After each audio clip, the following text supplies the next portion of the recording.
c'est exactement la même chose. Et alors, on appelle ça comme on veut, suivant si on a des croyances, pas de croyances ou quoi que ce soit. On fait comme on veut, mais autour de nous, on a, moi, ce que je vais appeler un périmètre de sécurité.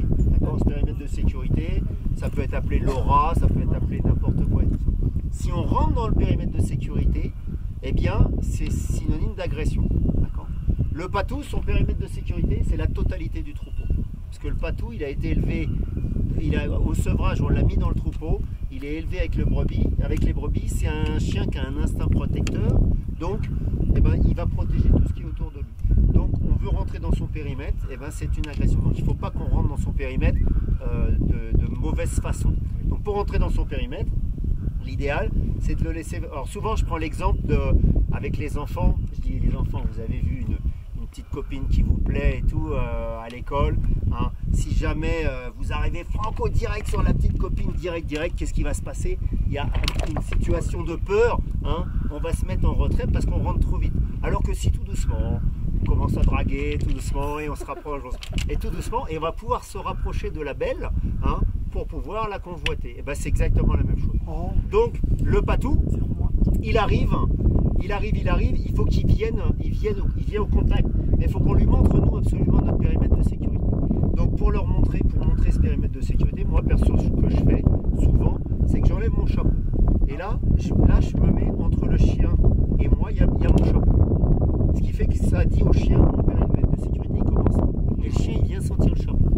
D'accord ? Il a compris le chien, pas besoin de lui expliquer. Il a compris. Alors s'il n'y a pas le chapeau, tu prends ton sac à dos. Il y a toujours un obstacle entre toi et le chien. Donc ton sac à dos par exemple. D'accord ? Et puis Henri IV te dirait tu mets ta femme devant, mais ça c'était. Ça c'était avant ça. C'était avant. Non mais c'est le fait d'ouvrir la porte aux dames, ça date d'Henri IV. Hein. On ouvrait la porte aux dames parce que pour voir les tueurs à gages étaient à tourner dans les auberges. Et non mais c'est vrai ce que je dis. Donc voilà. Donc on montre le périmètre et après il vient sentir et il y a un dialogue non verbal, mais il y a un dialogue sur ce périmètre de sécurité. Donc là il est là, il sent. S'il tourne, eh ben, on tourne avec. Et puis petit à petit on réduit ce périmètre. On accepte qu'il rentre chez nous. Et là il vient nous sentir, il vient sentir la main, et petit à petit le contact se fait. Et à partir de là, le chien il va être là, il va nous attendre, il va attendre pour voir qu'est-ce que l'on fait.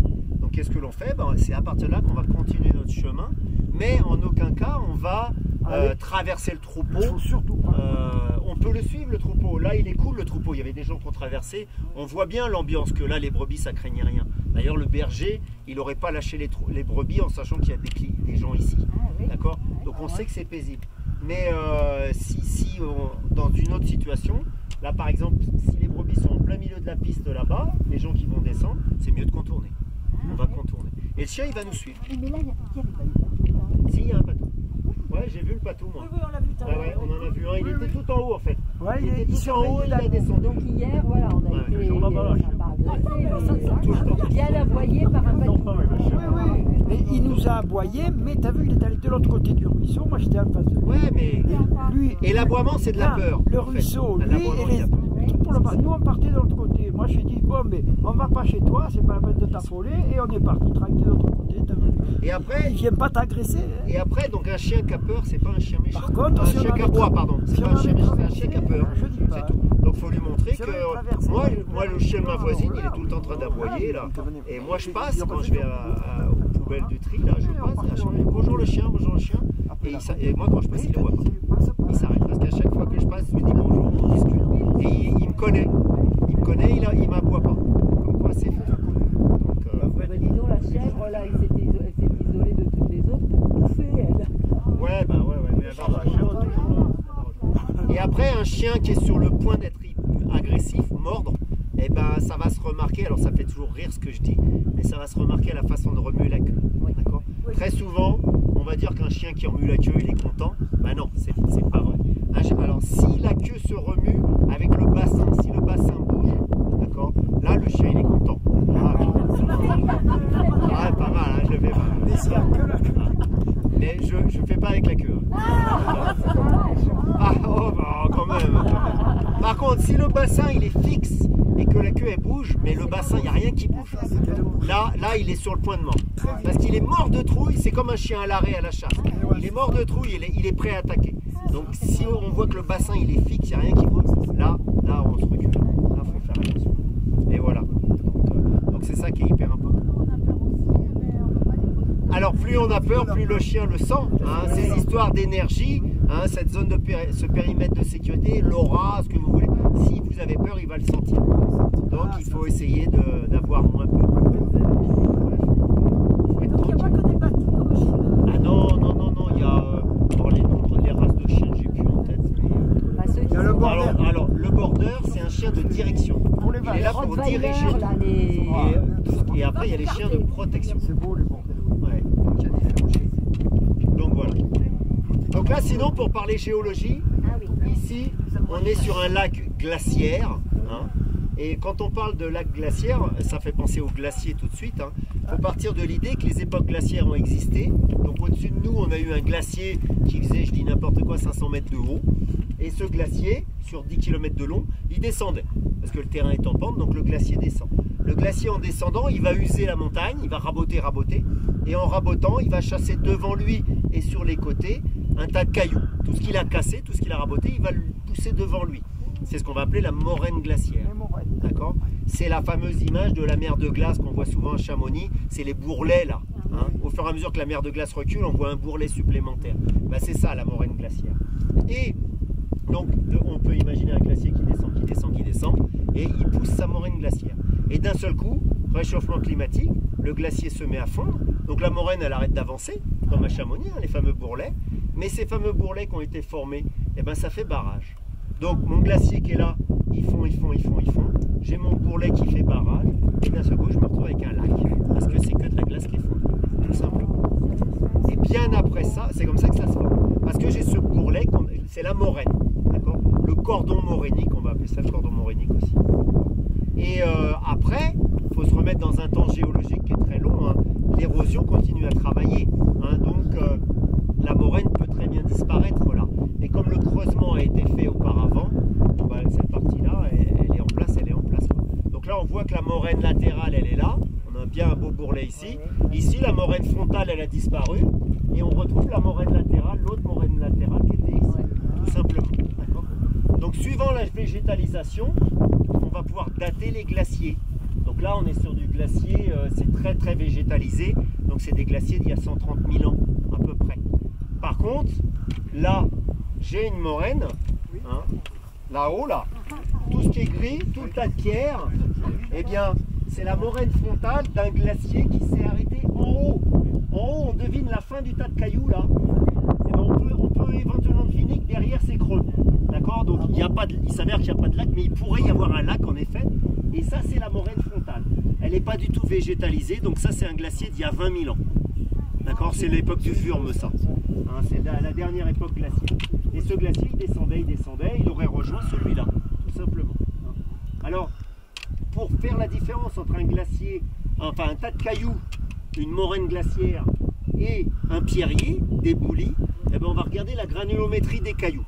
Hein, si mon tas de cailloux, il est rempli de gros, de petits, de moyens, tout le temps, on est sur de la moraine. Même ici, ça se voit, hein, c'est mélangé des gros, des petits, des moyens. On est sur un terrain morainique. Si je regarde là-bas, c'est un tas de cailloux bien comme il faut qui descend. Hein, c'est du petit caillou. On est sur un pierrier, sur un ébouli. D'accord ? Là, pareil. Hein. Il y a des cailloux qui tombent régulièrement, donc il y a quelques moyens cailloux, mais en règle générale, les plus gros vont en bas. Hein. Donc on devine que c'est du pierrier, alors que là, c'est un gros mélange. Hein, c'est une moraine. Et c'est sur ce genre de terrain, les moraines, que vont se former les demoiselles coiffées. Ou les cheminées de fées. Dans les Pyrénées, on dit cheminées de fées aussi. Donc les demoiselles coiffées, la moraine ne bouge plus, hein, elle s'est fixée, ça s'est végétalisé, elle s'est tassée et tout ça. Il y a de l'humus qui s'est mis en place, de la terre et tout. Très souvent, c'est sur des terrains argileux, hein, c'est des moraines qui sont quand même assez argileuses. Et un gros caillou, style le gros qui est au fond là-bas, eh bien, d'un seul coup, il est à la surface. L'érosion fait son travail, donc j'ai mon caillou, voilà, j'ai mon caillou qui est là. Tout le sol est à ce niveau-là. L'érosion va enlever la terre qui est là, mais sous le caillou, la terre qui est sous le caillou, elle ne va pas s'éroder parce que la coiffe, hein, demoiselle coiffée, la coiffe, empêche l'eau qui est en dessous de s'évaporer. Donc ma colonne, j'ai une colonne de terre qui est remplie d'humidité, qui ne s'évapore jamais, d'accord, parce qu'elle est coiffée. Donc tout autour, ça s'érode, et plus ça s'érode, plus ma colonne elle se solidifie au point de devenir du ciment, hein, presque du ciment. Et ça me fait des belles colonnes. Ça veut dire quoi quand je vois une demoiselle coiffée? Ça veut dire que le sol, il y a longtemps, il était au sommet des cailloux. Et c'est le sol qui descend. Mais ma colonne, elle n'a pas poussé la colonne. C'est le sol qui est descendu. Vous comprenez l'idée? Donc des fois, quand on voit des colonnes qui font 30 mètres de haut, on se dit « Ah ouais, le sol était là-haut quand même. Hein. » C'est assez incroyable. Et un jour, l'érosion fait quand même son travail. Le vent, la pluie et tout ça. Le caillou tombe, la demoiselle est décoiffée. Donc cette eau, elle va s'évaporer petit à petit. Et en 10 ans, ma colonne, elle va s'affaisser tout doucement. Voilà. Vous comprenez l'idée? Donc ça, c'est passionnant. Hein.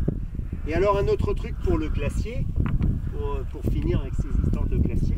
Donc mon glacier, il est sur mon terrain en pente, il pousse, il érode, il chasse hein, les tas de cailloux, mais il y a un frottement puisqu'il est en train de descendre. Ça crée un frottement. Qui dit frottement, dit réchauffement entre le sol et la glace. Donc il y a toujours de l'eau liquide entre le sol et la glace. Mais cette eau liquide, elle n'est pas en négatif, donc elle est à 1 degré, 0,5 degré. Et une eau glaciaire à basse température, c'est une eau qui est riche en gaz carbonique. Comme la Badoie, comme la Kézak et tout ça là. C'est une eau riche en gaz carbonique. Et l'eau riche en gaz carbonique a une propriété, c'est que ça dissout le rocher. Et notamment le calcaire. D'accord, ça va dissoudre le rocher. Donc sous un glacier, j'ai toujours un torrent glaciaire liquide qui va serpenter parce qu'il va chercher l'endroit le plus facile. Donc ça me fait des eaux tortueuses, ça me fait le plan de paroi. Plan de paroi, on voit bien que ça sert il passe là où il peut passer le courant. Hein. Et on va avoir de la dissolution qui va se former, et la dissolution, ben, elle est là. Là, on a de la dissolution. Ça s'est usé parce que l'eau glaciaire qui est riche en gaz carbonique, à force de passer là, elle a réussi à dissoudre le rocher. C'est les lapias dans le Vercors. C'est dans les calanques, les grandes fissures qu'il y a dans les calanques là, hein, c'est du calcaire. Si vous voulez vous amuser, vous percez du calcaire à la personne, vous prenez de la poussière, vous mettez dans une bouteille d'Évian 5 grammes de poussière de cailloux, et dans une bouteille de Badoie 5 grammes, la même quantité, vous mettez ça au freezer et une semaine après vous revenez. Vous verrez que dans la bouteille de Badoie, tout a disparu, c'est dissous. Ah oui, c'est ça qu'il faut en boire pour pas avoir des calculs. C'est, ma foi, oui, ça mais, juste. Oui, non, mais on le conseille. Hein. D'accord, ben voilà, donc Pour les explique. gens qui fabriquent des calculs. Ben voilà. Oui, parce que l'eau a dissous, c'est pas cher. C'est pas cher en plus. Donc c'est fabuleux hein, de se dire que c'est de la... Et les gorges du Verdon, c'est que de la dissolution. C'est que de la dissolution. À force de passer, l'eau, il y a eu cette époque glaciaire qui a fait le début, hein, et puis après l'eau a continué et l'eau dissout, fait de la dissolution. Les glaciers viennent d'où? Du Vercors? Alors il y a un glacier, alors le Verdon déjà, le Verdon ça démarre au col d'Alos. À Barcelonnette quoi, hein, c'est col d'Alos, tu redescends, c'est le Verdon. Et ça descend là, ça descend. Mais le glacier il démarrait du col d'Alos et il descendait. Il y a un glacier qui partait de Chamonix qui allait jusqu'à Valence. Il y a longtemps, hein, il y a longtemps. Tu vas à Lyon, c'est pas à Fourvière, c'est à la Croix-Rousse à Lyon. Il y a un caillou, le caillou de la Croix-Rousse là, c'est une roche erratique. Donc c'est une roche qui vient de Chamonix, qui s'est déplacée avec le glacier. Lorsque le glacier a fondu, la roche est restée sur place. Et est-ce que là, l'eau a l'âge du glacier? Alors, il peut, mais il y aura un mélange avec. Il y aura un mélange. Mais par contre, alors c'est intéressant ce que tu dis parce que donc vous avez vu, certains ont vu le Marinet hier, c'est le glacier le plus au sud de France actuellement, qui est en train de disparaître. Mais par contre, là, il y a encore de la glace. Il y a en Ubaye, il y a 441 glaciers rocheux. Alors, certains sont fossiles, d'autres sont actifs. Là, on est sur un glacier fossile. C'est-à-dire fossile, ça veut dire qu'à 100 mètres de profondeur, il y a de la glace. Par contre, mon glacier ne bouge plus. Hein, il n'y a plus rien qui descend. Par contre, il existe des glaciers actifs où là, il y a quand même un petit travail de reptation, même avec 100 mètres de cailloux au-dessus de sa tête. D'accord. Donc ces glaciers sont hyper surveillés parce qu'ils sont dangereux. D'accord, très dangereux. Mais celui-là, il n'est pas dangereux. Mais il y a quand même de la glace. Donc la glace, elle fond lentement. La Terre se réchauffant, la glace fond, mais très très lentement parce qu'elle est à 100 mètres de profondeur, donc la température est à peu près constante. Peut-être que dans 1000 ans, il y aura... Peut-être que dans 1000 ans, il y aura... Voilà, tout à fait. Mais par contre, les gens s'interrogent toujours, mais d'où elle vient cette eau, d'où elle vient cette eau? Là, ça vient bien des glaciers. 441 glaciers, c'est énorme. Hein. C'est énorme. Hein. Mais je vais regarder, je me demande même si dans la Drôme, il n'y en a pas des glaciers. Je vais regarder les glaciers. Alors là-haut, j'ai pas les... Non, j'ai le 0, dans le 06, il y a 570 glaciers. Ouais. Dans les Hautes-Alpes, 728 et dans le 04, 566. Et nous, rien qu'en Ubaye, 441. C'est énorme, c'est énorme. Hein. Ah ouais. C'est notre réserve d'eau. C'est notre réserve d'eau. Et cette dissolution, ça c'est marrant, hein. Des fois ça fait des jolis dessins, hein. C'est incroyable. Donc on va pas l'enlever. On l'a vu, ouais. On est vraiment sur... Celle-là c'est une vieille bergerie qui a été retapée, hein, mais elle existe depuis très longtemps parce que sur les vieilles cartes, elle est là depuis... les cartes de 1800, elle est déjà là, donc c'est une très vieille bergerie. On a la trace de l'enclos. Hein, il faut savoir que... Bah, alors là c'est un enclos qui est relativement grand, mais dans le temps, si on regarde sur les photos satellites, on va voir des parcelles d'enclos comme ça, avec des mini, des moyens, des grands, et au fur et à mesure, on se rend compte qu'au fil du temps, bah, les troupeaux grossissaient. Hein, au début, ça partait gardé pour 20, 50 brebis, puis maintenant c'est 1000, 1500, c'est assez incroyable, quoi, hein. Mais bon, enfin, ça c'est un autre débat. Vous avez vu tout de suite, certains ont vu de plus près même, hein, puisque se sont accroupis pour voir de très près, que la végétation elle a changé. D'accord. La végétation a changé, on va retrouver des orties, on va retrouver des épinards. Alors ça c'est, non pardon, ça tous la famille des rubiacées, de l'oseille, hein, la famille des rhubarbes, et on va retrouver des épinards, là j'en vois pas dans l'immédiat, mais de l'épinard sauvage qu'on appelle le... Non, non, non, c'est pas ça. Les moutons si j'en vois, je vous montrerai. Les moutons ne l'aiment pas. Ah si, bah regarde, tout est mangé. Ah, c'est repoussé. Alors si tu étais venu il y a un mois là, c'était envahi là. Là on n'aurait jamais été ici. On aurait été sur le chemin, mais en rasant, puisqu'il y avait des orties, il y avait de tout là, c'était la forêt vierge là. Et la végétation à cette hauteur là. Quoi. Ah, oui. Et là les brebis ont tout mangé, tout mangé.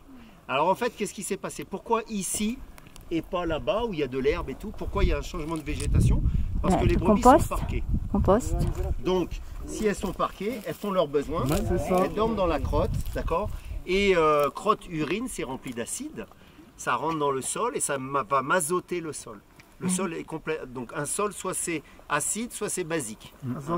Et donc là, il est complètement azoté, mon sol. Et du coup, les plantes qui ont besoin d'azote se mettent à pousser. Au détriment des plantes qui n'aiment pas l'azote. D'accord? Donc l'herbe, elle n'aime pas l'azote. L'épinard, l'oseille, l'ortie et tout ça aiment l'azote. Donc ça se développe, ça se développe. Donc dans cette explication, c'est pas une pollution. On va pas parler de pollution. Mais là, sur un terrain où il n'y a pas d'azote, l'herbe qui est au-dessus de nous, là, il n'y a pas d'azote, je mets les brebis un été. Je reviens l'année prochaine, mon sol, il sera comme ici, d'accord, là-haut. Exactement de la même façon, en un été. Je ne mets plus les brebis et j'attends, je regarde et j'attends de voir comment ça évolue. Il faut attendre 75 à 100 ans pour que l'azote disparaisse. Oh là là, tant que ça. Vous imaginez? Donc, ici, localement, en montagne, à 2005, machin, on s'en fiche. Cet azote, elle rentre dans le sol, elle se diffuse tranquillement, c'est étalé, il n'y a pas de souci.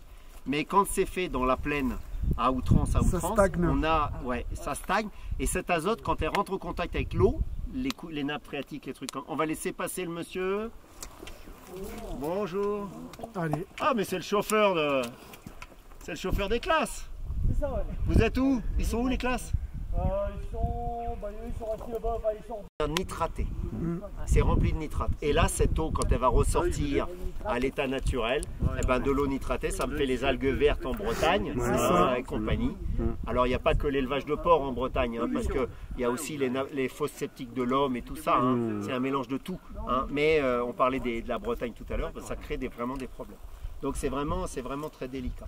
Par contre, ça reste une bonne plante. Hein. Là, il y a tout à manger. Hein. Soupe d'ortie, tourte aux épinards. On va chercher des myrtilles là-bas. Voilà. Quand on va, quand elles sont parquées, elles sont dans des bergeries. En bas, elles sont à la bergerie. Et puis après, nous, elles descendent en Camargue. Elles vont dans la Crau après. Donc elles vont au plateau de Cossol et des trucs comme ça. Et à Méradol. À Méradol aussi. Elles viennent plus au sud. Après, ils vont descendre. Et vous savez où ils vont? C'est ce que je viens de dire à l'instant. Chez nous, j'ai pas écouté. Ah bah faut écouter. Elles montent en camion. Oui, mais c'est justement parce que là où il y a eu les moutons, l'herbe, elle ne repoussera pas. Mais si, elles pourquoi? repoussent. Si, des fois qu'elle s'en Parce que va, chez là, nous, pourquoi on les met dans les foins, dans les prairies? Justement pour que ça fasse du fumier. Bien sûr. Parce que les propriétaires de ces moutons, ils sont tous en bas. Mais tu m'as pas écouté, François. Il n'a pas écouté, non? il y a pas écouté. Je disais que là, Ouais. elles dorment. C'est un piétinement et elles sont sur leur crotte et tout. Donc c'est un amas à outrance. C'est pas des brebis qui sont passées manger, qui font leur petite crotte, leur petit pipi en passant et qui vont faire de l'engrais pour que l'herbe pousse. C'est pas la même chose. Là, Oui, ça mais stagne. L'azote, il va quand même dans le sol. Mais oui, Bah oui, mais mais moi, quand c'est partiellement, c'est diffusé. C'est diffusé complètement et ça te fait de l'engrais. Là, c'est concentré. Alors là. que là, c'est du concentré pur, là. C'est comme le lait Nestlé, là. Ah ouais. Ah ouais, mais c'est pas sucré. Oui, oui. Ah bah si, mais ça, c'est clair. C'est de la chimie, hein. C'est de la Bien chimie. sûr, parce que les moutons, c'est pas ceux d'ici qu'ils avaient, c'est ceux d'en bas qui les ont. Dans les prés. Avant, parce qu'avant, Mais les moutons, là, ici, il y a des moutons qui sont, cet hiver, ils sont sur le plateau de Cossol. Hein. Oui, mais combien il y en a qui restent ici? Alors, Combien ça, il y en a descend en bas? ça dépend des propriétaires. Les camions, ils en mettent 1800. Nous, on a 40 000 brebis qui montent l'été et on doit avoir 5 000 brebis locales. Ah, Hein. Et on a 40 000 au total, donc ça fait 35 000 qui viennent d'en bas. D'accord. Dans le Vercors aussi. Donc voilà. Bien sûr, mais bien sûr. Donc, ça fait 10% d'ici et 90% d'ailleurs. Voilà, mais bien évidemment. Donc c'est comme ça. C'est comme ça. Et alors pour finir sur cette histoire, j'ai eu la chance de connaître André Espanet, qui a gardé ici. Maintenant, André, il doit avoir 80 ans. Ouais, peut-être qu'il a passé 80 ans. Et il a bossé dans du dressage de chevaux pour les films de cascade et tout ça, toute sa vie, du côté du circuit en bas là, Paul Ricard, voilà, le Castellet, voilà, cherchez le mot Castellet. Donc à côté de ça, il y avait un truc d'élevage de chevaux, de cascadeurs, et il avait fait ça parce que tout petit, à 8 ans, ses parents ils l'ont donné à son oncle l'été pour qu'il aille garder les brebis. Parce que c'est cette génération-là, à 6 ans, je connais un autre monsieur, à 6 ans, il partait la semaine, le lundi matin, il montait avec ses brebis sans nourriture. Hein. Il avait un quignon de pain, c'est tout. Et toute la semaine, il redescendait en fin de semaine. Et il se débrouillait, les enfants se débrouillaient. Lui, André, il a été donné à son oncle pour qu'il apprenne le métier de berger et tout ça. Il venait garder ici. Et donc de 8 ans à 13 ans, André, il a vécu ici l'été. Hein, parce que l'hiver, bien l'été, eh bien, il disait ça, ça me fait encore des frissons, je me rappelle encore ce jour-là, parce qu'il nous avait fait une explication magistrale.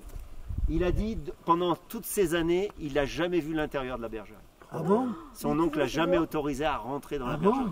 Il dormait là, dans la petite niche qui est là. Les brebis, elles étaient là. Et lui, il dormait là, dans la niche, avec le chien, des couvertures et le chien. Et c'est le chien qui le tenait chaud. Et, tout ça. Et de 8 ans à 13 ans, vous imaginez? Et jamais il a vu la bergerie à la retraite quand il est revenu garder. Et il a vu pour la première fois l'intérieur de la bergerie. C'est l'esclavage. Hein. C'est fou, hein? Ouais, il y en a quelques-uns qui devraient venir. Ouais. Et donc du coup il a dit jamais je ferai berger. Et c'est pour ça qu'il est parti faire dresseur de chevaux en bas. Parce qu'il ne voulait pas. Quoi. Et une anecdote qu'on a vu hier, le petit cimetière là-bas, il y a les familles Arnaud. Oui. C'est à la dure. Alors il y en a plein. Hein. Arnaud, oui, mais Question à la dure. maintenant je vais vous faire remarquer une chose. Vous venez en gros chez nous. Oui, parce que les plus gros producteurs de foin et propriétaires derrière, c'est la famille Arnaud, Mais oui. originaire d'ici. Mais bien sûr. Et ils sont tous en bas. J'ai tout plein de collègues. Moi, ils montent tous ici. Ils sont de Barcelonnette. Ils sont de là, originaires. De toute façon, alors il y a deux critères. Ici, il y a des villages complets que c'était à eux. Il y a deux critères qui font que le nom, les patronymies se retrouvent. Là, il y a ce premier truc qui est la transhumance. D'accord. Il y a des noms italiens aussi, hein, parce que c'était qui montait. Hein. Donc les gens vivaient sur les deux endroits. Ça, c'est le premier critère. Et le deuxième critère, c'est que les gens étaient très instruits. Et étant très instruits, beaucoup ont fait instituteur ou institutrice aussi partout dans la France. Donc il y a des gens qui ont trouvé femme ou homme à marier là où ils enseignaient et du coup les noms sont restés. Donc des noms ubaïens purs, André, Arnaud, Signoret, Espanet, Manuel, tout ça, c'est des noms qu'on trouve dans la France entière à cause de ça. Oui, mais il y en a beaucoup qui sont partis d'ici dans les années, comme vous expliqué, Pékin, 1800 ou même avant. Bien sûr, par la bien misère. évidemment. Ah, il faut aller en Louisiane. En Louisiane. Et ils ramènent, les héritiers ramènent les moutons l'été. Ah bah bien sûr, mais ça c'est immuable. Parce qu'ils disent c'est depuis la nuit des temps. Mais ça remonte à combien? Maintenant, dans la Crau, là, à partir de maintenant, c'est les mouches qui vont être envahies. Ah, nous on le sait quand les moutons redescendent. Ah ben ouais, il faut voir ce qui arrive. Et le quignon de pain, c'est le Roquefort aussi. L'histoire du Roquefort, le quignon de Ça pain. descend les mouches. Le quignon de pain. C'est l'histoire du Roquefort. Oui, le berger l'avait oublié. Ouais, elle est belle cette histoire, elle est belle aussi. Et la moisissure avait poussé. Ah bah les moisissures, hein, c'est la pénicilline aussi. Ah bah oui. Enfin, il y en a plein des choses. Et alors, Vive le Stéphane, cet enclos, il date de combien? 1800. Ouais, je peux dire 1800 là, ouais. Ouais, sans problème. C'est pas que j'ai pas écouté, c'est que j'ai pas encore entendu. Avec en permanent. Ouais, on peut dire 1800, un mur de Ça pierre suffit. et tout. Et bizarrement, ça partait pas. Ça partait pas. Et bonjour. Oh, il a fini la sieste. C'est plutôt un... Il va retrouver son troupeau maintenant. Ah bah c'est On l'a cherché, il est là. Il va chercher les... De quoi? Il vient nous voir. Eh ben si t'as envie. Oh, c'est sympa. Ouais. Ah, c'est sympathique. Les personnes qui amènent leur troupeau ici. Bonjour. Ouais. Bonjour. Ah ouais, c'est Louis, hein. Ah, Comment c'est on un va? Africain. Tu vas bien? Bonjour. Tu veux des fruits? Il nous reste des fruits. T'en veux? Non, t'en veux pas? Il en veut pas. Il en veut pas. Non, c'est gentil. Les oranges. En fait, on m'a ravitaillé hier. Ah, Eh ben c'est bien. Ça s'est bien passé l'été? Ouais, impeccable. Bon, pas trop d'attaques? Non, cette année, je n'en ai pas eu. Bon. Il y a 4 jours, ils m'ont cassé les filets. Ouais. Mais j'ai pas retrouvé de cadavre. D'accord. Je pense que C'est bien. Bon bah tant mieux. Et encore pour combien de temps? une semaine. Une semaine. Ah, ça va. Et vous avez combien de chiens? Celui-là et le patou qu'on a vu? Il y en a 2 partout. Ah, On en a vu qu'un, ouais. L'autre, il est patou et caché celui-là. sur la... Et là, J'avais vous avez 2 chiens, mais l'autre, quand il voyait les touristes, il suivait. Donc du coup, je l'ai fait descendre. Ouais, bien sûr. Vous êtes là depuis quand? Celui qui s'est trop socialisé de chez Juste un mois. un mois. Et ouais, l'herbe était... Il y avait beaucoup à manger en bas. Donc ça a mis du temps à monter quand même. Hein. Parce que j'ai 3 montagnes en bas. Ouais. Et en Italie. En Italie là-bas, ouais. C'est ça. Ah oui, c'est les 3 lieux. Ouais, c'est des différentes parcelles. En fait, ils ont loué, les propriétaires ont loué les parcelles. Et puis après, bah, le berger, à lui de gérer ses parcelles. Il voit l'herbe qui pousse, il dit ah bah j'attends, je reviendrai dans 15 jours. On va manger là, on va racler là d'abord avant de venir manger là. Combien il y a de bêtes? En fait, cette année, ils en ont beaucoup diminué. L'année dernière, ils avaient 1006. Et cette année, j'ai 1002. 1002, et là en ce moment? Non, non. T'en as qui sont partis déjà là. Il y en a les premiers estantes, elles sont descendues. D'accord. Et là il t'en reste combien alors? Là, il me reste à peu près 800. Ah 800. Tu vois, 10 000, moi. j'ai gagné. J'avais 10 000. J'ai gagné. Donc le crochet du berger, hein. Hein, on attrape les brebis par les pattes. Hein. Ça, Ça ressemble un peu à celui de Camargue. et c'est la même chose. Bah, la Camargue, on garde les brebis. Alors les taureaux, c'est un pic. C'est une tridame. C'est un trident. Oui, c'est vrai. Non, non, là c'est pour attraper par les pattes. Et après vous repartez dans la vallée après travailler ou parce que ici dans la montagne ça se termine de toute façon, c'est la fin. Ouais. Et après donc vous poursuivez quand même ce même travail dans la vallée ou vous faites Ouais, moi, j'ai fait berger toute l'année. berger toute l'année? Alors Ouais. vous allez Et où l'hiver, après? alors, t'es où? En Camargue. Camargue. On est de Camargue, on habite juste à côté de la Camargue. Et nous on est en plein. Après, ils viennent À quel endroit vous allez en Camargue? à Saint-Martin de Saint-Martin. Saint-Martin-de-Croix, on est de Saint-Rémy-de-Provence. Ouais. Depuis longtemps? Ouais. Depuis longtemps? Ici, Ben, que vous faites le berger. ben, moi je fais berger depuis tout petit. Ah oui. Et ici en France? Ça fait 3 ans, parce que quand je suis venu, il fallait faire des études. Donc j'ai fait le lycée agricole de Cargojean. D'où? Carméjane. Carméjane. Ah. Voilà. Ouais. Et vous êtes originaire d'où? Burkina, ouais. Burkina Faso. Burkina Faso. Vous connaissez? Eh oui, t'as vu les enfants passer là? Ouais, c'est ça. Voilà, moi je suis à Rio Claro avec comme les collègues là. Donc, ouais, ouais, ouais. L'année dernière, tu étais là. C'est ça. Ouais, on avait discuté déjà l'année dernière, je me rappelle. Et après, il y a des écoles de bergers. Donc il y a Salon qui est connu. La plus connue, c'est Rambouillet. Ah oui, près de Paris. De berger. Ah, c'est la plus grande école de bergers de France, même d'Europe, je dirais. Et il n'y a pas que les chevaux. Non, il y a... Et après, c'est Salon, du côté par chez vous, c'est le merle. Et maintenant, le merle, le travail de berger, c'est vraiment des études poussées, parce que avant 92, il n'y avait pas le loup. Donc le travail de berger, c'était de la surveillance, c'était du petit soin et tout ça. Maintenant qu'il y a le loup, on parque les brebis. Donc les maladies sanitaires, le piétin, toutes ces maladies se développent. Donc il y a énormément de travail à apprendre, travail de vétérinaire à apprendre et tout ça. Donc c'est pour ça qu'il faut faire des écoles et tout. Donc même si on a été berger toute sa vie, au Burkina, on arrive en France, c'est la loi française qui impose un peu tout ça. Et puis c'est pas le même environnement. Et là, tous les soirs, les brebis et les Ah oui. elles ne sont jamais à l'extérieur. Elles vont être parquées en bas, là, dans le filet, mais ouais. Avec le loup, il faut les parquer. Ah ouais, sinon c'est la cata. Le loup, il est là, il nous observe. Ça se trouve, il est couché là. Ah, mais il est là, il le connaît. Coucou. Ouais. Il est là, il observe, il attend. Le filet donc est électrique, parce que j'ai vu une batterie. Oui, le filet. Et le loup a peur de cette électricité là, n'y va pas. Ce filet, ça lui fait rien. Ah bon? C'est le... Il y a des filets pour le loup, mais ça permet par exemple aux brebis de se regrouper, le filet, et du coup ça facilite la surveillance des patous. Ah, d'accord, pour les patous, d'accord. Mais ça n'empêche pas le loup. Ah non. C'est du 3 volts. Non, c'est du 3 volts. Parce que les patous, ils sont dans Dans il saute. Alors il peut sauter, mais sinon il est avec ses bêtes. Il est dans son périmètre. C'est son périmètre. Et puis il a été levé avec, non? Dès qu'il a été sevré, le patou, il est mis dans le troupeau. Voilà, c'est ça. Généralement, c'est comme ça que ça se passe.